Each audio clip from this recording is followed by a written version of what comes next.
Everybody be healthy. May everybody be healthy. May everybody be free from pain. May everybody be free from pain. May everybody be free from sorrow. May everybody be free from sorrow. May we be the healing cure May we be cure beyond every greed and lure. beyond every greed and fear. धन्यवाद. नवनिर्वाचित IMA Koregaon अध्यक्ष doctor Sangeeta Sawant madam, secretary doctor Sheetal Goswami madam, कोषाध्यक्ष doctor Bhosale madam व व्यासपीठासमोर बसलेले IMA कोरेगावचे सर्व सन्माननीय सदस्य आणि इथे उपस्थित असलेले माझे कलिग्स, या वेळेला या वर्षी ऍक्च्युली हा जो पदभार आम्ही सांभाळला किंवा घेतलेला आहे आमच्या खांद्यावर, तर हा तुमच्या सगळ्यांच्या मदतीशिवाय हा काही कंप्लीट होणार नाही किंवा पूर्ण होणार नाहीये. त्यामुळे अशाच उपस्थितीत तुम्ही दरवेळेला हजर राहून जे काही आम्ही प्रकल्प करू किंवा जे काही आमच्या मनात आहे करायची इच्छा आहे त्यासाठी तुमची नक्कीच आम्हाला मदत मिळेल अशी मी आशा बाळगते. सो 2019-20 साली आपण कोविडचं काम सगळ्यांनी एकजुटीने केलंय. त्यावेळेला कोण ऑप्थॅल्मॉलॉजिस्ट आहे, कोण रेडिओलॉजिस्ट आहे, कोण डायनॅक आहे, असं काहीही विचार न करता सगळ्यांनी झोकून देऊ या कोविडमध्ये सगळ्यांनी आपापलं काम अगदी छानपणे पार पाडलेलं आहे. मला खरंच अभिमान वाटतो की त्यासाठी आपल्याला कलेक्टर साहेबांनी आपल्याला त्यासाठी सन्मानित सुद्धा केलेलं आहे आणि त्या सर्टिफिकेट घेण्यासाठी आम्ही सुद्धा गेलेलो होतो कलेक्टर साहेबांकडे. सो आता असेच काहीतरी आपण हे तर खूप वर्षांनी भेटतोय आपण ह्या IMAच्या निमित्ताने, कोरेगाव IMAच्या निमित्ताने. सो थोडे काही प्लॅन्स जे काही मी आणि मॅडमनी ठरवलंय की आपण करूया, तर त्याच्याबद्दल थोडक्यात तुम्हाला सांगते. जास्त वेळ घेणार नाही कारण आपल्याला आपल्या प्रमुख पाहुण्यांना पण जरा गडबड आहे आणि आपल्याला आपले लेक्चर्स पण ऐकायचे. सो नवीन प्लॅन प्रमाणे आपल्याला सगळ्यात महत्वाचं म्हणजे जे काही वाढतं टेम्परेचर आहे, सो यासाठी सगळ्यात पहिला आणि सगळ्यात कॉमन म्हणजे सगळेजण आता जे बोलतात की आपल्याला वृक्षारोपण केलं पाहिजे. वृक्षारोपण असं मी म्हणणार नाही, कारण वृक्षारोपण बरोबर त्याचं संगोपन करणं हे तितकंच महत्वाचं आहे. झाड लावून निघून गेलं की ते झाड वाढतं असं काही नाहीये. त्यामुळे त्या झाडाचं जतन करणं किंवा संगोपन करणं हे तितकंच महत्वाचं आहे. सो एक झाड लावलं की त्याची काळजी घेऊन त्याला मोठं करणं ही आपली जबाबदारी राहील. तर साधारणपणे 100 झाडांचा प्रोजेक्ट तरी आम्ही घ्यायचा यावेळेला विचार केलाय. ऍक्च्युली माझं 2 वर्ष झालं माझं चाललंय की आपला जो सातारा कोरेगाव रोड जो त्यांनी अगदी हे करून टाकलाय, सुन्न म्हणतो मी तर अक्षरात काय अगदी कोरडा करून वृक्ष करून टाकलाय, तर त्या रस्त्यावर मला वृक्षारोपण करायचंच. मी डॉक्टरांना खूप दिवस झाले म्हणतीये. आजच मी एक्सारमध्ये अमोल भोसले म्हणून जे आहेत ज्यांनी एक्सारच्या परिसरात वृक्ष लागवड केलेली आहे त्यांच्याशी बोलले, तर फॉरेस्ट डिपार्टमेंटची परमिशन त्यांना मिळालेली नाही. त्यांचाही तोच प्लॅन आहे की तिथे तो रस्ता पूर्वीसारखा व्हायला पाहिजे, त्याचा आपला टनेल, झाडांचा टनेल तयार व्हायला पाहिजे, पण तो करायला अजून फॉरेस्ट डिपार्टमेंटची परमिशन मिळालेली नाही. त्यामुळे थोडंसं मी मागच्या काठावर आले, पण जिथे जागा मिळेल यावेळेला वृक्षारोपण करायचा आमचा नक्कीच मानस आहे. दुसरी गोष्ट म्हणजे आपल्या गावागावात जाऊन कॅम्प्स आपण खूप घेतो आणि घेतही आलो आहोत, पण आता काय होईल की आता आपण वेगवेगळ्या फॅकल्टीजचे मिळून कॅम्प्स घेऊ शकतो. म्हणजे मी जाऊन मेडिसिनचा कॅम्प घेणं किंवा यांनी जाऊन सर्जरीसाठी कॅम्प घेणं ह्याच्या ऐवजी आपण सगळ्यांनी मिळून जर का एखाद्या गावाला व्हिजिट दिली आणि त्यातून काही लोकांची मदत करता आली तर ती आपण नक्की यावेळेला करणार आहोत. तिसरी गोष्ट म्हणजे आओ गाव चले हा IMAचा एक प्रोजेक्ट आहे ज्याच्या मार्फत आपण 1 किंवा 2 गावही दत्तक घेऊ शकतो. तो या गावांमध्ये जे काही प्रोग्राम्स आहेत ते आपण राबवू शकतो. तिकडच्या लोकांना आणि पेशंट्सना आपण चांगल्या प्रकारे उत्तम प्रकारे ट्रीटमेंट देऊ शकतो. त्याच्यानंतर स्कूल चेकअप्स हे तर खूपच म्हणजे महत्वाचं आहे की चाइल्डहुड डिसीजेस जे आहेत, जे कंजेनायटल डिसीजेस आहेत, आपल्याकडे अजूनही कॉन्सॅन्ग्युइनस मॅरेजेसचं प्रमाण जास्त आहे. त्यामुळे कंजेनायटल हार्ट डिसीज हे देखील बऱ्याच मोठ्या प्रमाणावर आढळतात आणि हे मी देखील माझ्या जेव्हा PHCचं काम करायचे किंवा जेव्हा मी मेडिकल ऑफिसर म्हणून होते त्यावेळेला अगदी 2 मुलांमध्ये देखील 2 मुलांच्या शाळेत देखील कंजेनायटल हार्ट डिसीजचे पेशंट्स सापडतात. त्यामुळे ते अतिशय महत्वाचं काम आहे आणि ते देखील आपण करू शकतो. त्याच्यानंतर एक जर्नल क्लब आपण एक चालू करावा अशी आमची एक इच्छा आहे की त्या निमित्ताने सगळेजण एकत्र येऊन जर्नल रिडिंग करता येईल. नवीन जे काही अपडेट्स आहेत हे आपल्याला कळतील. त्याच्यानंतर आपले जे काही बंद पडलेले CMEs आहेत जे आपले आज आपण सुरुवात केली आहे त्याची, तर या अशा अनेक प्रकारच्या किमान महिन्यात एकदा तरी आपण सगळे एकत्र येऊन हे नवीन CMEs आपण सुरू करू, नवीन लोकांना आपण इथे बोलवू, इन्व्हाइट करू, त्यांच्याकडनं ऐकायला आपल्याला नक्कीच आवडेल. बिकॉज आपण खूप कोरेगावात राहतो, छोट्या प्लेसला राहतो, आपल्या छोट्या प्लेसमध्ये राहून आपण अजून काही ऍडव्हान्स करू शकतो का, ह्याचं हे शिकणं आपल्यासाठी महत्वाचं आहे आणि त्याच्यासाठी आपण नक्कीच पुढचं पाऊल उचलूया. त्याच्यानंतर ब्लड डोनेशन कॅम्प्स आहेत, ज्याचे ब्लड बँक किंवा ब्लड स्टोरेज सेंटर आमच्याकडे आहे. मोठ्या ब्लड बँक्स ज्या नवीन आता साताऱ्यात झाल्यात त्या रेडी आहेत आपल्याला हेल्प करायला आणि ते ब्लड डोनेशन कॅम्प्स आपण आरामात अरेंज करू शकतो. डॉक्टर पेशंट आणि शासन याच्यातला एक दुवा म्हणून आपण काम करायचं आहे ऍज अ IMA मेंबर. कारण पेशंटचे जे काही प्रॉब्लेम्स आहेत ते आपण सॉल्व्ह करू, ते शासनापर्यंत पोहोचवण्याचं काम हे आपलं आहे. त्यांचे दूत बनून आपण काम करूया आणि हँड्स टू हँड मिळून पेशंटला काहीही त्रास न होता त्यांना कमीत कमी त्रास होऊन त्यांच्या प्रॉब्लेममधनं त्यांना सोडवण्याचा महत्वाचा दुवा म्हणून आपण काम करू. त्याच्यानंतर अजून एक महत्वाचं म्हणजे की आपण जे काही लेक्चर्स हे आता आपल्यासाठी अरेंज करतोय ह्याच्या ऐवजी आपण काही लोकांसाठी त्यांना काही म्हणजे त्यांच्यातनं काही त्यांना ज्ञान मिळेल यासाठी काही लोक उपयुक्त लेक्चर्स आपण अरेंज करू. जसं मागच्या ज्या वेळेला मी कोरेगाव तालुका मेडिकल असोसिएशनचे प्रेसिडेंट होते त्यावेळेला आपण जगदीश हिरेमठ सरांचं एक लेक्चर अरेंज केलेलं आणि त्याला खूप छान प्रतिसाद सुद्धा मिळाला होता. हॉल ऍक्च्युली लोकांनी इतक्या जास्त प्रमाणे गर्दी केली की तो हॉल आम्हाला पुरला नाही. सो ते लेक्चर वॉज व्हेरी गुड आणि अशा प्रकारचे सगळे चांगल्या स्पीकर्सना आपण बोलवू लोकांसाठी, त्यांच्यासाठी म्हणून काही लेक्चर्स आपण अरेंज करू शकतो. त्याच्यानंतर अजून एक महत्वाचं आम्ही पाऊल उचललंय ते म्हणजे आता जी संजीवन क्रिया आहे तर त्यासाठीचे जे कॅम्प्स आहेत किंवा CPRचं जे प्रात्यक्षिक आहे ते आपण आत्ता म्हणजे ह्या वर्षी पुढच्याच महिन्यात वारीमध्ये आपण करणार आहोत, पंढरपूरच्या दिंडीमध्ये. ऍक्च्युली आम्ही आमचं ठरलंय की पुसेगाव आणि गोंदवले या 2 ठिकाणी हे प्रोग्राम्स घ्यायचे आणि याला आपल्या जे अॅनेस्थेटिस्ट इथे उपस्थित आहेत त्यांनी सगळ्यांनी मदत करायचं ठरवलंय. सो ते एक आपल्या ह्याच्या प्रोटोकॉलमध्ये आपण घेणार आहोत. त्याच्यानंतर ही एवढी सगळी कामं करून जेव्हा हे आपले सगळे IMAचे मेंबर्स दमतील थकतील त्यावेळेला त्यांच्यासाठी म्हणून एक गेट टुगेदर आपण नक्कीच प्लॅन करू शकतो ज्याच्यात आपल्या सुप्त कलागुणांना वाव मिळणार आहे. कोणाला परफॉर्म काही करायचं असेल तर करू शकतात. त्याच्यानंतर थोडासा शिणवठा घालवण्यासाठी म्हणून आपण आपले वन डे पिकनिक्स किंवा थोडेसे वीकेंड्स आपण प्लॅन करू शकतो. नूतन कार्यकारिणी पदग्रहण समारंभ उपस्थितीत माननीय जिल्हा शल्य चिकित्सक युवराज करपे सर, माईक मॅडम इकडे घ्या. माननीय जिल्हा शल्य चिकित्सक जिल्हा आरोग्य अधिकारी डॉक्टर महेश कदिपे व आजच्या कार्यक्रमाचे प्रमुख वक्ते स्पीकर ज्युपिटर हॉस्पिटलचे पुणे येथील पिडियाट्रिक सर्जन डॉक्टर सतीश पट्टण शेट्टी सर आणि गॅस्ट्रोएंट्रोलॉजिस्ट डॉक्टर सुहास उदगीरकर आणि उपस्थितीत सर्व सन्माननीय माझ्या डॉक्टर मित्र बंधू आणि भगिनी. पहिल्यांदा मला सगळ्यांना तुम्हाला थँक्यू म्हणायचं आहे कारण आज खूप वर्षांनी IMAच्या मीटिंगला एवढे मेंबर सगळे प्रेझेंट आहेत त्याच्यासाठी आणि आपण इथे येऊन कार्यक्रमाची शोभा वाढवली त्या म्हणून तुम्हाला थँक्यू. दुसरी गोष्ट मला आपण सर्वांनी माझी इंडियन मेडिकल असोसिएशन कोरेगावसाठी अध्यक्ष म्हणून सर्वानुमते निवड केली त्याबद्दल मी आपणाचे सर्वांचे प्रथम आभार मानते.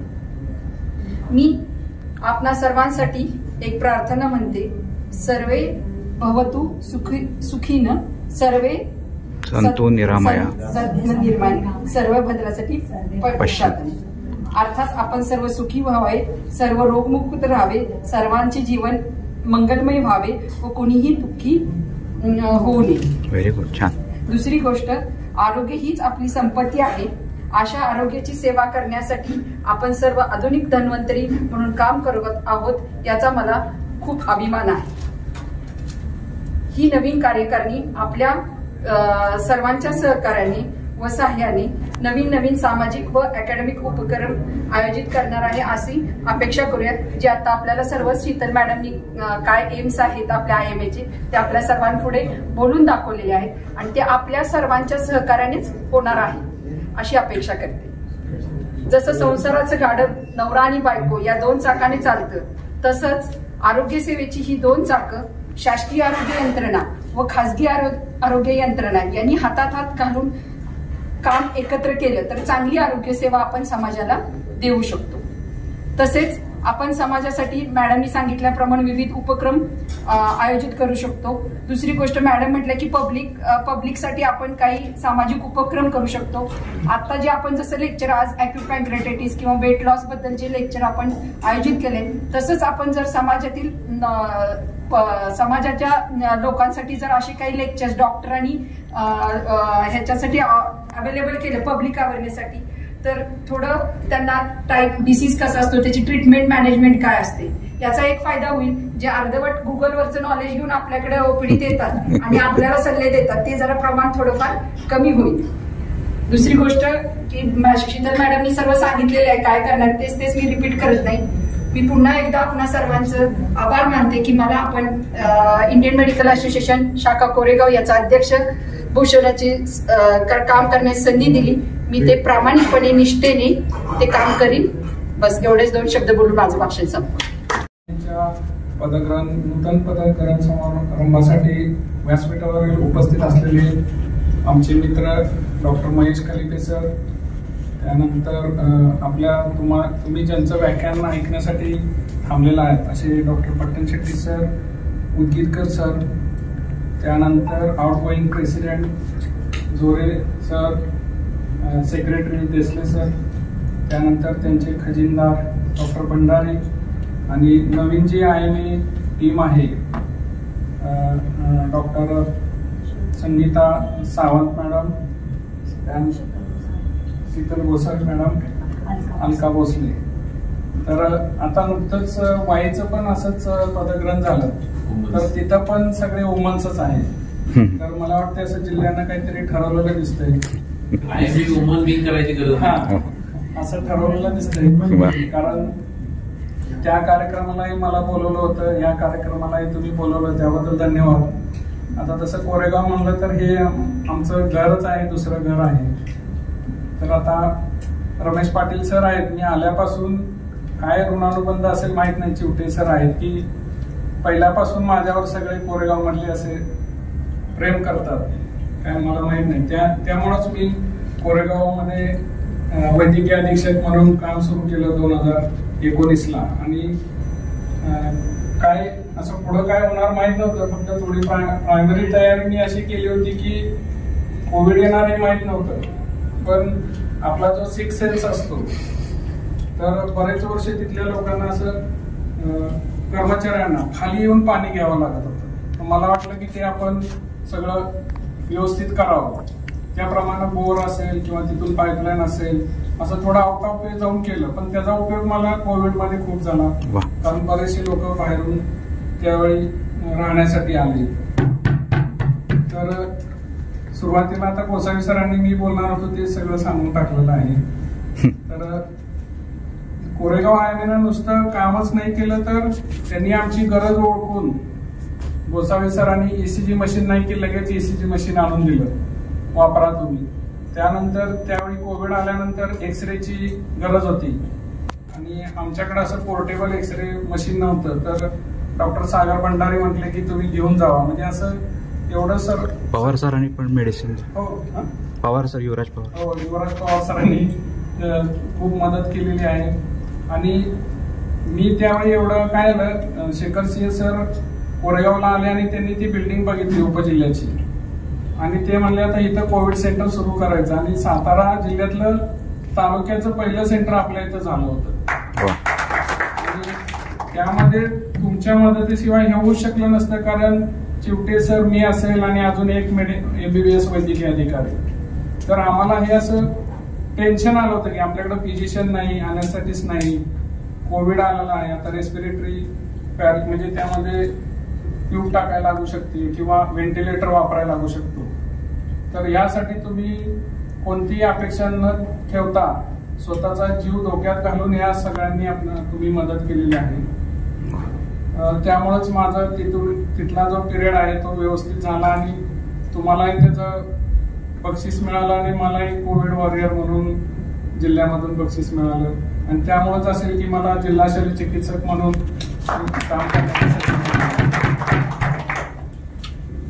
तर मला या ठिकाणी एक तुम्हाला सांगायचंय की तुमची IMA नर्मदा आयुक्ताकडे नोंदणी आहे का नाही. जर नसेल तर ती करून घ्या, कारण आपल्या जिल्ह्यातली फक्त YIMH आहे की जी धर्मादाय आयुक्ताकडे नोंदणी आहे. सातारा पण आता झाले असेल, सातारा नाही झाली नाही ते तर म्हणले की आमच्याकडनंच घेतात ते कॉन्फरन्ससाठी वाईवाले. सातारा आहे मेन रजिस्टर. हा, मग तुम्हाला पहिली होती रजिस्टर सगळ्यात पहिली YIMA झालेली आहे.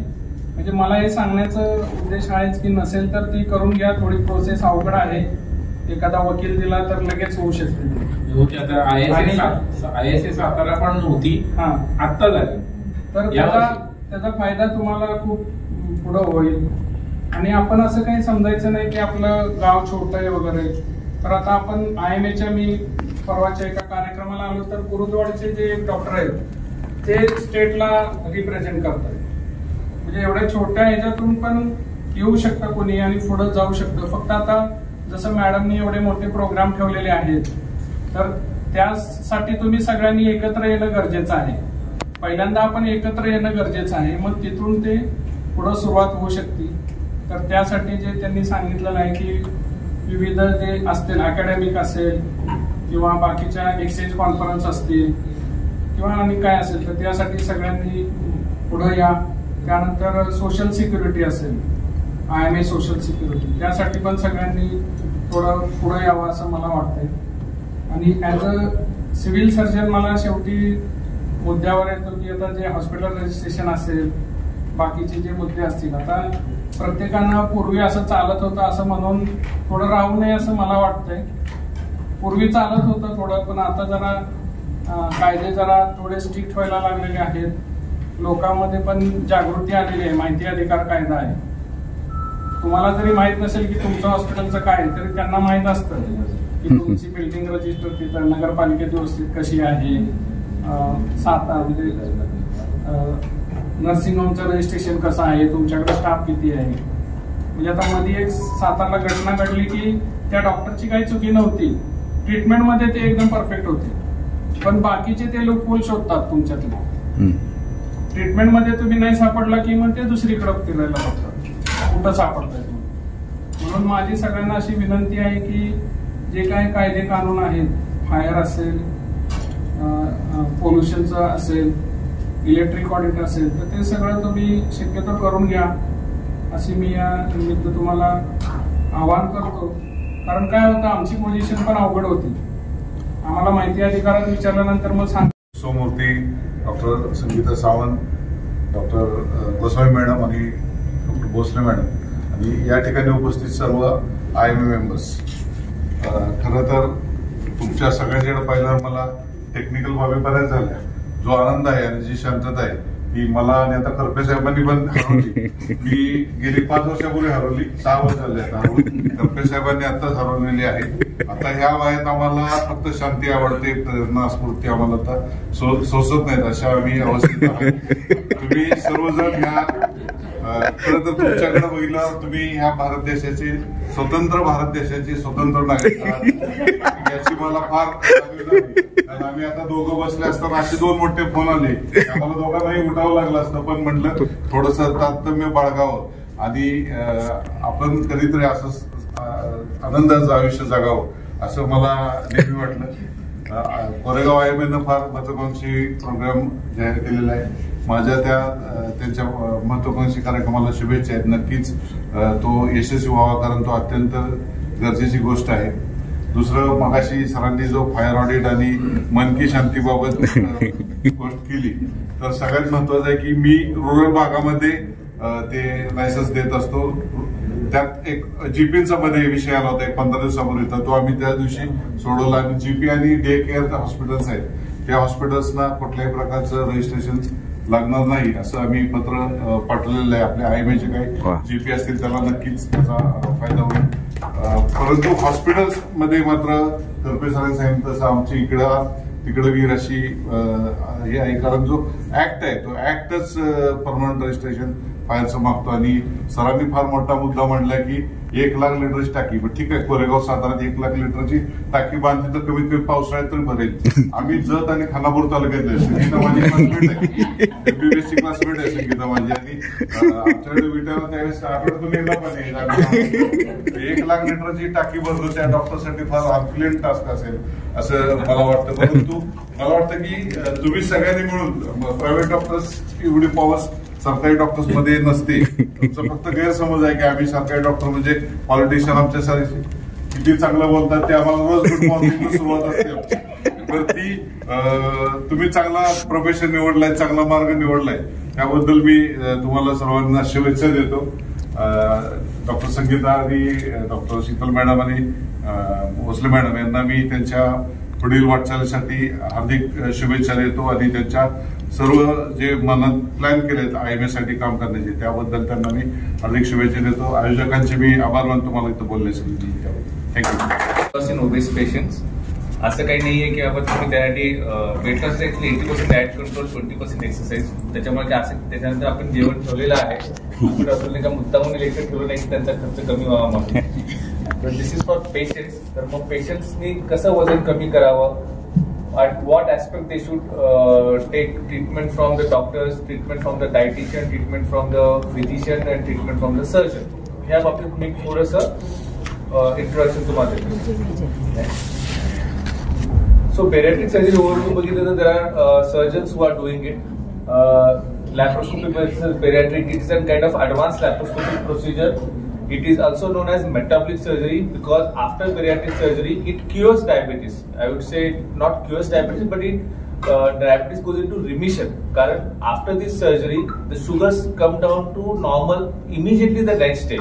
So if a patient is obese diabetic and we do a bariatric surgery or a metabolic surgery on those patients, immediately the next day the patient sugars comes out to normal because of a theory known as incretin theory, wherein the cells of ileum secrete hormones known as incretins and which act on the pancreas to secrete more insulin, and that's why the next day the sugar levels come down to normal. So it is also known as a metabolic surgery. So it is very useful for obese diabetic patients. Obese diabetics मध्ये हे खूप useful आहे, not for lean diabetic patients. Next. If you see, all the specialties which are involved with MBBS can refer patients for obesity except ophthalm and pediatrics. If you see in gynecology, the most patients they can see with patients with PCOD and infertility. In orthopedics, they patients see with knee OA, knee osteoarthritis, prolapse who have obesity. In medicine, obviously, the medicine physicians have almost many of the patients with obesity because obesity is the mother of all diseases. It causes uncontrolled diabetes, hyperlipidemia, hypertension, severe obstructive sleep apnea. So many obese patients initially first come to a physician to ask about the other comorbidities, but they will not consider obesity as a disease. They will consider take treatment for the other medication for the other diseases such as diabetes, hypertension, hyperlipidemia, but they will not consider obesity as a disease which is the root cause of all these comorbidities. So whenever an obesity patient comes to us, we always try to refer them to other specialties. You go to a ENT surgeon for OSA, you go to a cardiologist for hypertension, you go to a diabetes or endocrinologist for diabetes. But if you try to control this obesity in a proper medical scientific way, we shall be able to control it in a much better way. So Indian perspective, आधी असं होतं की in 1950 to 2000 there were many communicable diseases which were a major problem for Indian population. But after 2000 we can see there are many non-communicable diseases which is a major problem to the society, especially the urban society also, and which is slowly peeping into the rural population also. Because of this rise in obesity, if you see, even there is a rise in adolescent obesity because आजकाल जर तुम्ही birthday party जर बघितलं तर सगळीकडे pizza pasta हेच त्यांचं जास्त हे असतं. In adult females, PCOD is a very common reason for this obesity. In adult males, असं होतं की बाहेर पार्टीला गेलं तर घरी सांगता येत नाही, बाहेरचं पण खायचं, घरी गेल्यानंतर पण जे स्वयंपाक केला तो खायचा असतो, त्याच्यामध्ये खाणं जास्त होतं. Every function is associated with food. Females मध्ये जर बघितलं तर प्रेग्नन्सी मध्ये आई पण म्हणते खा, सासू पण म्हणते खा, पण ते बाळापर्यंत कोणासाठी खातं, बाळासाठी खा, पण ते बाळापर्यंत पोहोचत नाही, आईपर्यंत जातात, तर female becomes more obese. In Indian population, Indian females salwar kameez आणि साडी घातल्यामुळे वेस्ट साईज वेस्ट सर्कमफरन्स कधी वाढत चालले हे कळत नाही. So in females obesity is decreasing a lot. Next. So how do we measure this obesity? Generally we measure this obesity with help of BMI chart, with the help of waist circumference. Waist circumference, I will say that it should not be more than 90 centimeter in females and it should not be more than 95 centimeter in females. Males मध्ये I will like to say that 34 इंचाच्या वरती तुमची waste size असू नये. जर 34 इंचाच्या वरती जर तुमचं पॅन्टची size असेल then it's a cause for concern. Females मध्ये if the waist size is more than 32 inches then it's a cause for concern. So सगळ्या मेल्सनी बघावा किंवा 34 इंच वरती असेल तर ते कसं waist size they should try to reduce because the waist circumference, the visceral fat is the most common cause for all the comorbidities. And nowadays the new term has been coined by WHO, that is ABCD, that is adiposity based chronic disorders such as we had mentioned type 2 diabetes, hypertension, hyperlipidemia, OSA, all these fall under this ABCD. So treatment for obesity for weight loss falls under 3 categories. One is non-surgical, second is surgical, and third is combination therapy because its obesity is growing like a tumor. The tumor, whenever you have a cancer, you don't treat only with surgery, you don't treat only with medicine. There is always a tumor board which gives a combination therapy of onco physician as well as an onco surgeon. In the same way, you have to treat all this obesity with the help of non-surgical as well as surgical methods. So weight loss team always consists of a weight loss surgeon. It may be a weight loss doctor, expert, which may be a surgeon or a physician. Then a nutritionist is a very important part of weight loss team. A psychologist, because we need to understand the underlying psychological disorders for all these obese patients. And a bariatric surgeon and endoscopist. So in non-surgical weight loss, which is a very important part, because if you see 100% of obesity, 95% of patients require non-surgical weight loss.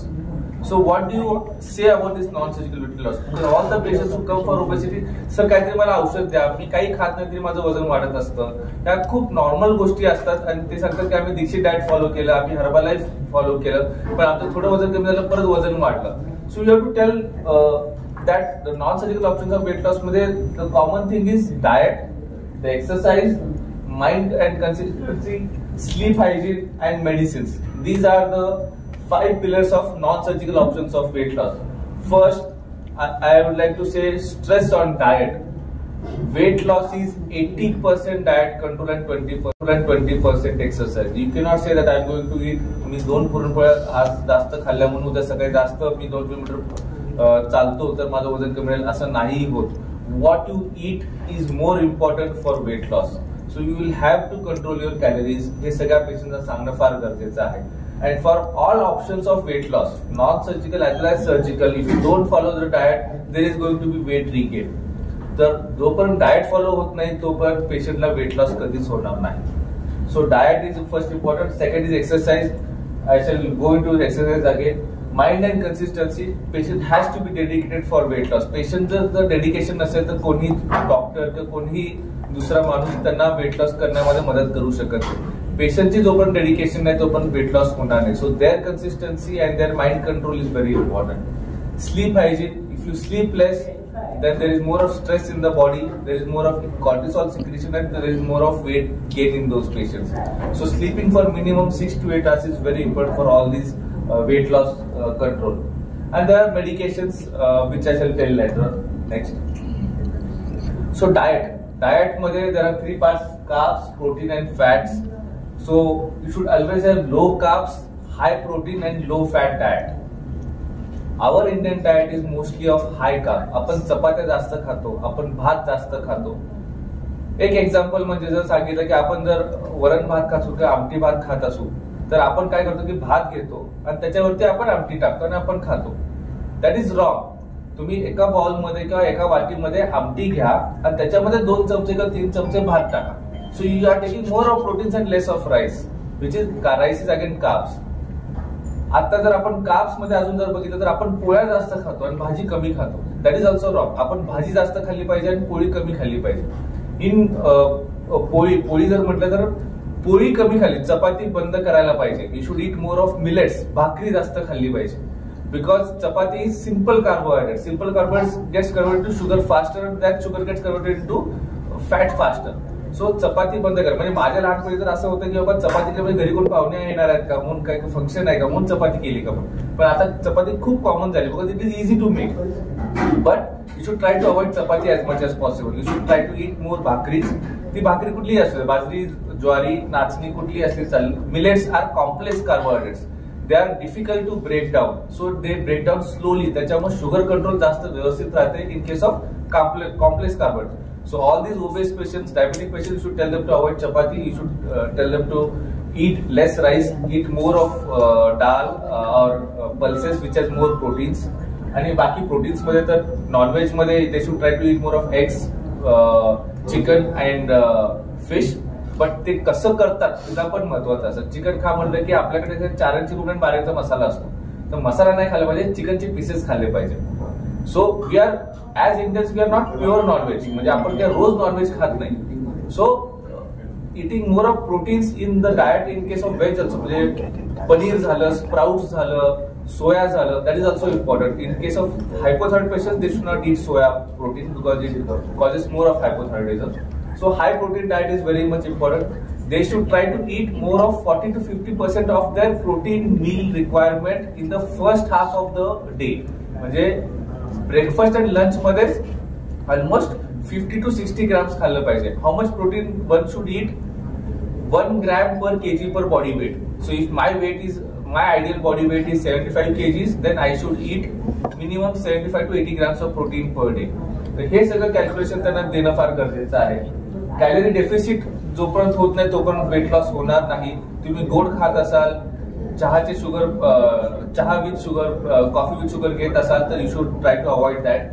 Y? Because calorie deficit mode is more important after age of 40. Because after the age of 40 every year you lose around 1% of your muscle mass. This muscle mass is important for basal metabolic rate. That's why after the age of 40 your basal metabolic rate is going down, but you are eating that much of calories. That's why the fat is going on increasing in your body. त्याच्यामुळं muscle mass improve करण्यासाठी exercise करायला पाहिजे. That I shall tell you later. But because your muscle mass is decreasing, you should also have a calorie deficit. पोट भरून जेवायचं नाही. You should tell all the patient. भूक मरेपर्यंत जेवायचं, पोट भरून जेवणे. आणि सर्वात जास्त आपल्याकडे म्हणजे मला आग्राला इंग्लिश शब्दच माहित नाहीये. आग्रह आपल्यामध्येच असतो फक्त. आग्रह म्हणजे कुठल्याही घरी गेलं की आग्रह फार असतो. नाही, आग्रहामुळे जास्त त्रास होतो, त्याच्यामुळे ओव्हर इटिंग जास्त होतं. सो आतापासून I will request all the females की बाबा आग्रह घरी कोणाला करू नका प्लीज. ज्याला खायचं तेवढं तो खातो. जास्त पोट भरून आईचं प्रेम, आजीचं प्रेम असं काही करायचं नाही. आईसाठी अर्धा पोळी जास्त का असं करू नका. तुम्ही पण स्वतः जास्त खाऊ नका. शिळा आहे म्हणून पोटाला डस्टबिन करू नका. So that is also very important. नंतर you should try to read labels. Process foods avoid करायला पाहिजे, especially among children. Process food जेवढं जमेल तेवढं अवॉइड करा. बिकॉज हे चिप्स आणि हे नॅचोज आणि हे सगळे because they use palm oil which is not good for health. आपण त्याचे लेबल्स कधीच वाचत नाही. They contain more of sodium, कारण त्यांना स्टोअर करण्यासाठी मोर ऑफ सॉल्ट वापरावं लागतं. That more of sodium is also not use because it is more of water retention in our body and it increases more weight. So try to avoid this process foods as much as possible. Next, exercise. म्हणजे exercise, walking is a national exercise for Indians. म्हणजे तुम्ही exercise काय करता बोलायचं, आम्ही सकाळी फिरायला जातो, वॉकिंग करायला जातो. It's all normal walking. कोणालाही घाम येत नाही, काय नाही, नॉर्मल गप्पा मारत वॉकिंग करत असतात. So walking is not an exercise. Exercise मध्ये 3 पार्ट्स असतात. One is cardio which is good for heart, ज्याच्यामध्ये आपण फक्त वॉकिंग अँड जॉगिंग करतो. Second is yoga. मी योगा करतो असे खूप जण म्हणतात. Yoga is just for flexibility. पण जे पॉवर योगा, हट योगा करतात त्याच्यामध्ये थोडंसं ते बॉडी वेट वापरून ते थोडंसं मसल्स एक्सरसाइज करतात. But still yoga is more for flexibility. After the age of 40 they should start doing strength training. Because जे काय मसल लॉस, जसं मी म्हटलं की आफ्टर एज ऑफ 40 जो मसल लॉस होतो तो अवॉइड करायचा असेल then you have to use for that muscle gain. You after age of 40 जो मसल लॉस होतो तो अवॉइड करायचा असेल then you have to use for that muscle gain you have to do strength training. Strength training म्हणजे just आपल्याला थोडेसे तुम्ही dumbbells हे ते वापरले चालेल, किंवा कोर बॉडी एक्सरसाइज करायला पाहिजे, स्क्वॅट्स करायला पाहिजे. Suryanamaskar is a good part of strength training. So हे जरी केलं and that to dedicated exercise of 10 to 15 squats per day, 10 to 15 सूर्य नमस्कार per day एवढं जरी रेग्युलरली केलं, still our muscle loss will be lessened and तो it will improve our BMR, it will help in our weight loss. So after all this diet, exercise and everything, there are some things. जसं there are some medications which are there, जसं की Orlistat म्हणून एक medication आहे, नंतर नवीन there is oral semaglutide, but all these have side effects. So after trying all these diet exercises, still the weight loss is not happening. Weight loss होत नाही म्हणजे काय? What should be our ideal weight? What should be ideal weight? How should we calculate? म्हणजे patient आला त्याला कसं सांगायचं की तुझं आयडियल वेट किती असावं? You should calculate the patient's height in centimeter. So now my height in centimeter is 174 centimeter. प्रत्येकाकडे हाईट मीटर असावंच म्हणजे आपल्या क्लिनिकमध्ये. तुझं किती हाईट आहे? 175 सेंटीमीटर पकडा. माझं 175 सेंटीमीटर, 175 सेंटीमीटर मायनस 100 करायचं. That should be the ideal weight. So 175 minus 100, 75 kg should be my ideal weight, plus और मायनस 5%. म्हणजे it should range from 72 to 78. That should be my ideal weight. त्याच्या पलीकडे जर जात असेल then you should think of weight loss for sure. जर 30 kgs म्हणजे माझं जर वजन 105च्या पुढे जर जात असेल then I should think of bariatric surgery. जर 105च्या खाली असेल then I should think of medicines, diet and exercise. And there is a new thing known as intragastric balloon. Intragastric balloon is again of 2 parts, ज्याच्यामध्ये आपण पोटामध्ये, next leg, if you see here we put a balloon inside the stomach which occupies almost around half of the stomach. त्याच्यामध्ये आधीच तुम्हाला पोट भरल्यासारखं वाटतं.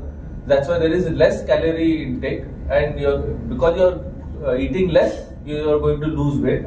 Plus, because there is a foreign body in the stomach, gastric emptying time increase होतो. म्हणजे normally आपल्याला 2 ते 3 तासात भूक लागते. Because of the foreign body, gastric emptying time कमी होतो. Food remains in the stomach for a longer time, जे आपण खात होते. So you are going to feel less hungry because the gastric time increases to 4 to 6 hours. So you are going to feel less hungry and you are going to eat less. So this is the advantage of intragastric balloon. But the weight loss is just So this is a small video of which we do an intragastric balloon insertion. It is just done endoscopically under general anesthesia.